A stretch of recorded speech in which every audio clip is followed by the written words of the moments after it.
కొత్తపట్నం మండలం అల్లూరు గ్రామంలో వేంచేసి ఉన్న షిరిడి సాయిబాబా సాయి పంచరామం 21వ వార్షికోత్సవం సందర్భంగా ఆలయంలో ప్రత్యేక కార్యక్రమాలు నిర్వహించారు.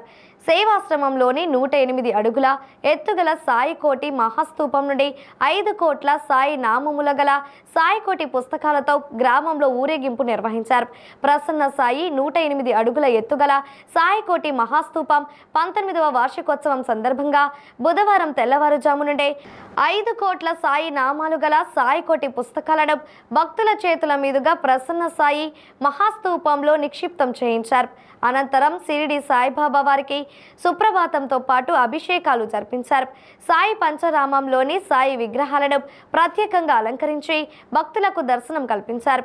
బాబా వారి మందిరంలో ఉచిత సామూహిక సత్యవ్రతాలను జరిపించారు. కార్యక్రమంలో భక్తులు దంపతులు పాల్గొని సామూహిక సత్యవ్రతాలు ఆచరించారు. కార్యక్రమాలను పవిత్ర ఆత్మ స్వరూప సాయి గురు ఇమ్మానేని రవికాంత్, సాయి సేవక్ ఐ మల్లికార్జునరావు, సాయి సేవక్ రంగప్రసాద్, సాయి పురోహిత్ ఎం సత్యనారాయణ, భారతీదేవి తదితరులు కార్యక్రమాలను పర్యవేక్షించారు.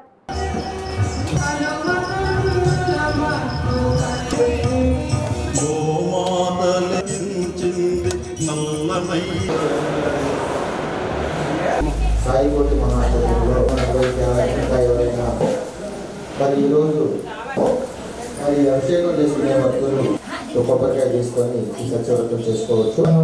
ఎన్నో మంచి విషయాలు తీసుకొని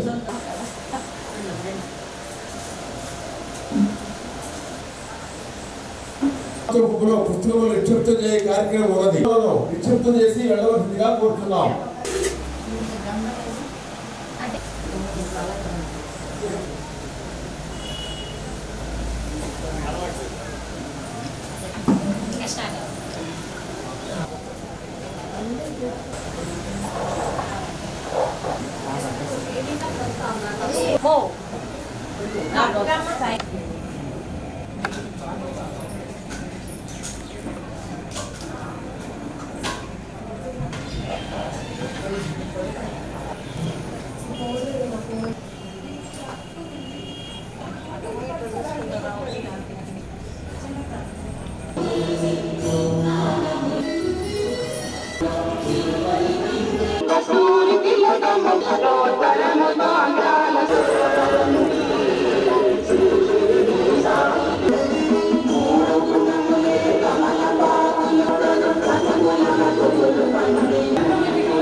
చిన్న ముక్కలు చేసుకున్నాం. మా ప్రమిద చేయి కాలేదు మీకు పట్టుకోవడానికి.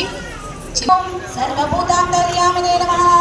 బాహు పూజయామి, భుజముల కింది భాగం మీద. ఓం భక్తాభీష్ట ప్రదాయ నమః. స్కందౌ పూజయామి, భుజముల మీద. ఓం గురు భక్తి ప్రదాయ నమః. కర్ణౌ పూజయామి, చెవుల మీద. ఓం బహురూప విశ్వమూర్తయే నమః. పాలం పూజయామి, నుదుటి మీద. రాజైన శ్రీ షిరిడి సాయిబాబా వ్రతము భక్తి శ్రద్ధలతో చేయగలుగుతున్నాము. దీనిని మనకు గల ఒక గొప్ప అదృష్టముగానే భావించవలను. బాబా తరచూ ఇలా అంటూ ఉండేవారు, ఈ మసీదు తల్లి ఎవరికి రుణపడదురో వారినే నేను దక్షిణ అడిగెదను. ఆ తల్లి ఎవరిని చూపునో వారి వద్ద నుంచే దక్షిణ తీసుకుంది. పూజ్య గురుదేవులు శ్రీ శ్రీ శ్రీ అమ్ముల సాంబశివరావు గారి ఆధ్వర్యంలో నిర్మించబడినటువంటి నాగులూరు గ్రామంలోని సాయి పంచారాముడు శ్రీ షిరిడి సాయిబాబా సేవాశ్రమం ప్రసన్న సాయి ఈ ఆశ్రమ ప్రాంగణంలో ఈ నెల 26వ తారీఖు నుంచి కూడా పవిత్రోత్సవ కార్యక్రమాలు వార్షికోత్సవం సందర్భంగా జరుగుతూ ఉన్నాయి. ఈరోజు ఆఖరి రోజు. ఈరోజు సాయినాములు రాసినటువంటి సాయికోటి పుస్తకములను సాయికోటి మహాస్తూపంలో భక్తులందరి చేతుల మీదుగా నిక్షిప్తం చేయించడం జరుగుతుంది. మళ్ళీ సంవత్సరం తర్వాత కానీ ఈ కార్యక్రమం ఉండదు. ఏప్రిల్ 2వ తారీఖున ఈ యొక్క బాబావారి సాయికోటి మహాస్తూపంలో సాయికోటి నామములు గల పుస్తకాలని నిక్షిప్తం చేయడం జరుగుతుంది. ఈ ఒక్కరోజు మాత్రమే సాయికోటి మహాస్తూపాన్ని తాకే వీలు.